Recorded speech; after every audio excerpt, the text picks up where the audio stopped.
Hello, I'm Rabyd, otherwise known as the Rabyd Atheist, former pastor turned atheist, now compassionate anti-theist. Welcome to my channel. Feel free to like or dislike the video as you see fit, so feel free to hit those buttons.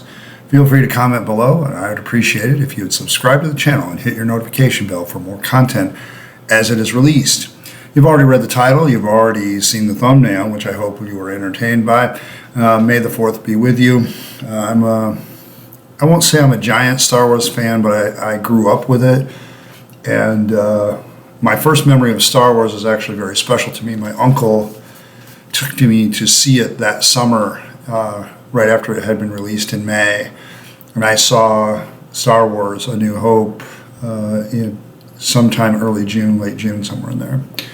And I loved it so much. You know, I had action figures, all that stuff. I was like 9 years old at the time.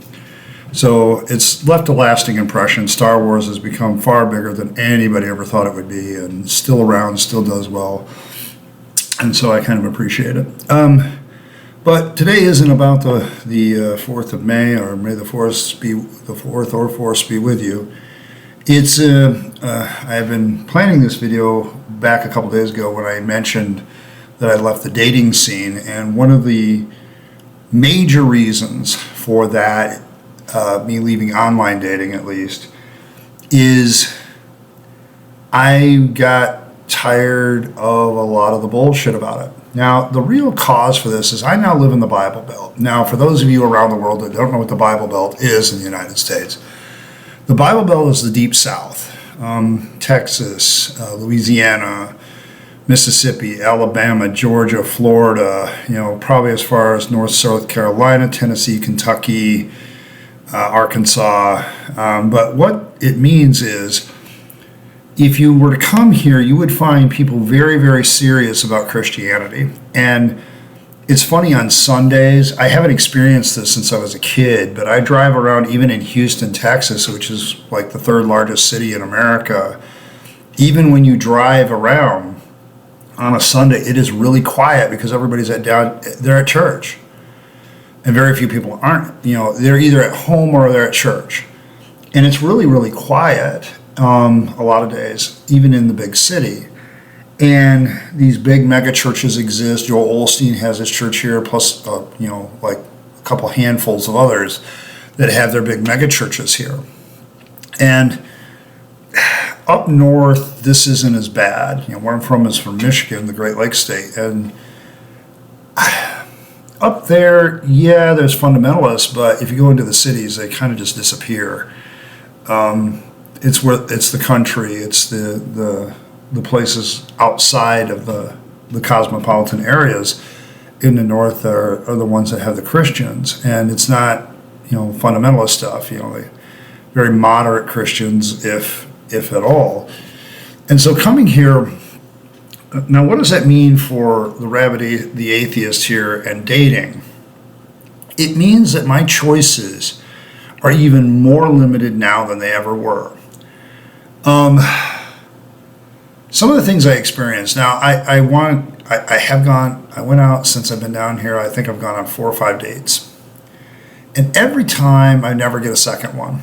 So, and it would be like, well, yeah, you're just not, and it's like, what usually happens is the conversation turns to where we start talking about values. Now, I'm not against this, okay? I personally think that the first date should be a conversation on your politics, on your religion. It should be on how you feel about money. What do you feel about your family? What do you expect out of a relationship if it becomes permanent? And sex. These are the 6 discussions you really should have very early on to save yourself a shit ton of time in dating. Because if your values aren't the same as the person you're dating, you're never going to get along if you get married or decide to live together. It's just not going to happen. So, every time I would go on these dates, and I would immediately sense that the girl was a Christian.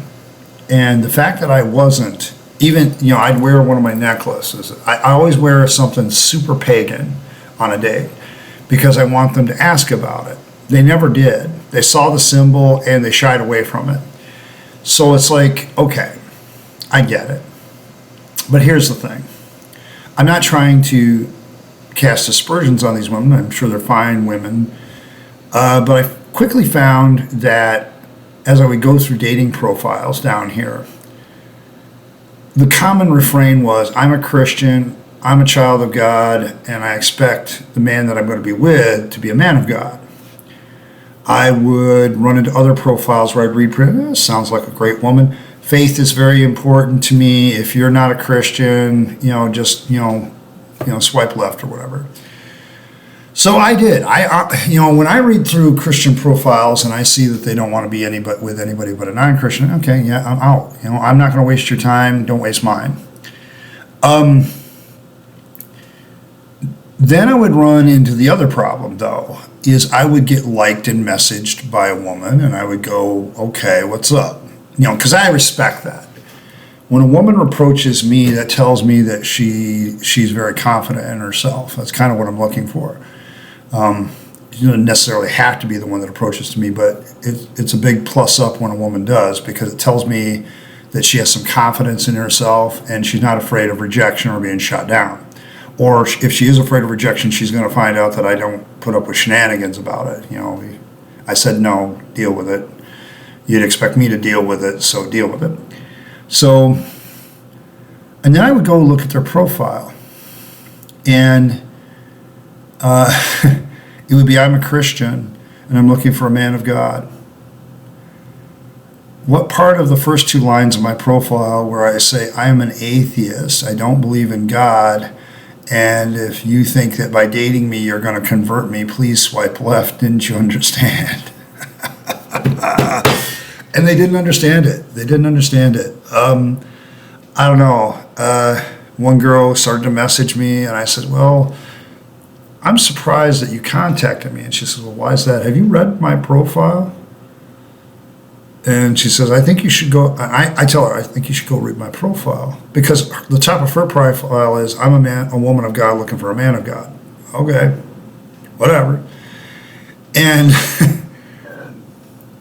then she reads and she says, oh, sorry, I didn't mean to waste your time. I says, well, it's like, and then I think back and I sit back and think to myself, I said, are women who are Christians that really concerned about their Christianity, or only when they discover that the good-looking guy that they really want to snag, or the guy like me, that's just, I'm a 6'7" somewhere, I don't fucking know,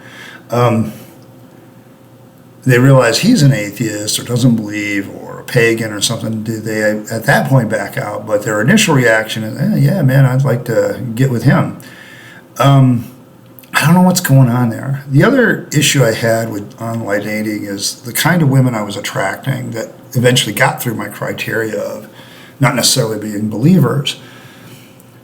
They were either young women in their 30s who had kids, and I'm not interested in raising any more kids. I've done my bit.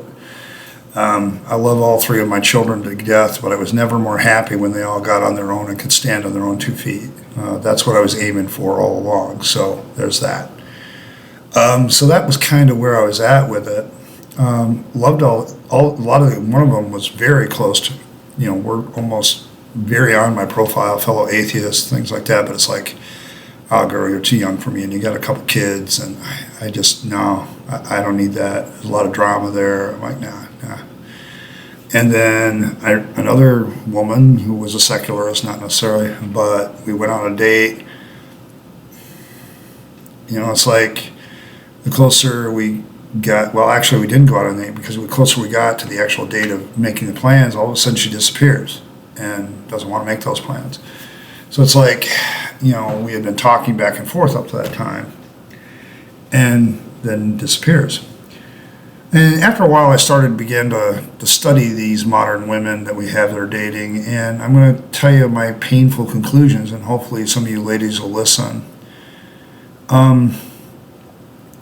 If you're unmarried with kids, there's a lot of guys, me included, that just aren't interested. It's not that we don't feel for your position. It's just I'm tired and weary of raising kids, and in my job, I'm with somebody else's kids all day long. So I don't really know. I want to be away from children when I come home, even teenage children. On the other side, most of the women that are my age, dating me past kids, god damn, you want a lot. Okay, most of these women have like a fucking laundry list of 12 things. And I'm like, well, I can make 2 of those. Okay, until I started online dating, I hadn't even heard about, the 3 or 4 sixes, as some women call it. The 6-foot height, got that one. I do have that one. 6-pack abs. No, I haven't seen my abs in a while. My stomach is a lot flatter than most guys my age, but yeah, I have to really work at that, and I'm still getting in shape, but I haven't had 6-packs ever in my life. 6-figure salary, no, I'm a teacher. I can take care of myself. If another person came along that could also take care of themselves, we could, combine our stuff and cut our expenses in half, and, that's the kind of life you want to lead. I'm a very loyal guy once I fall in love, so, it's not, it took me, Jesus, it took me 4 or 5 years to finally convince myself I needed to have a divorce out of loyalty. But yeah, no 6-figure salary. And the other 6, yeah, I got that one too, but I'll leave that one to your imagination. The issue I have with all of this is, it seems to me that I as a man want very little, out of a woman in some respects, because I've cut my list down.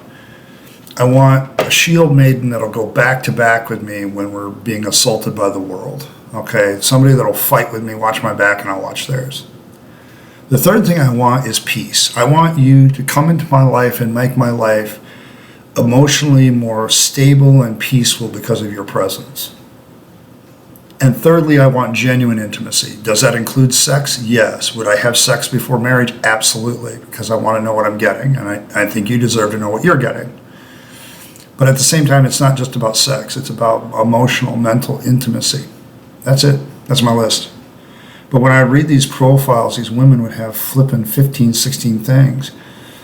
And, don't ghost me, no hookups. Well, that just tells me that you've been a victim of being ghosted and hookups, and you've really revealed some of your flaws. And some things, ladies, you should just play close to the vest. And you're already aiming for failure with statements like that. I know that doesn't seem to make a lot of sense, but, if a guy already knows that you have some baggage and you're just like dumping it out on the table, yeah, he may not be all that interested. So just something to think about. But my list is very simple. I need a woman who's a warrior, who makes my life peaceful, and can bring to me full intimacy, mental, emotional, and physical. And, that's my list.